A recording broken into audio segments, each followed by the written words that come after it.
بسم اللہ الرحمن الرحیم۔ السلام علیکم۔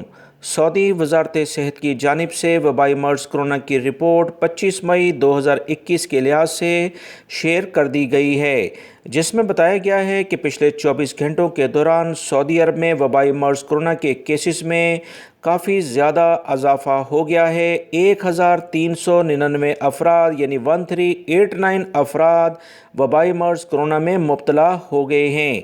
14 افراد انتقال بھی کر گئے ہیں، انا للہ و انا الیہ راجعون، جبکہ 912 افراد صحت یاب بھی ہوئے ہیں۔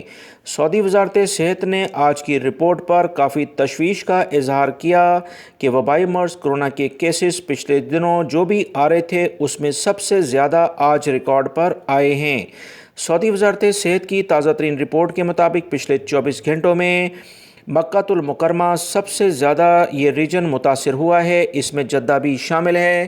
422 افراد یہاں وبائی مرض کرونا میں مبتلا ہو گئے ہیں۔ ریاض ریجن میں 380 کیسز سامنے آئے ہیں۔ ایسٹرن ریجن جو دمام کے علاقے ہیں 163 کیسز دیکھے گئے ہیں۔ مدینہ منورہ ریجن میں 105 کیسز ہیں۔ اسیر ریجن میں 67 کیسز ہیں۔ جازان ریجن میں 66، قسیم ریجن جس میں عنیزہ اور بریدہ دونوں شامل ہیں 48 کیسز ہیں۔ تبوک ریجن میں 34 کیسز ہیں۔ حائل ریجن میں 34 کیسز ہیں اور نجران ریجن میں 30 کیسز سامنے آئے ہیں۔ سعودی وزارت صحت کی مزید رپورٹ کے مطابق البحر ریجن میں 20 ہیں۔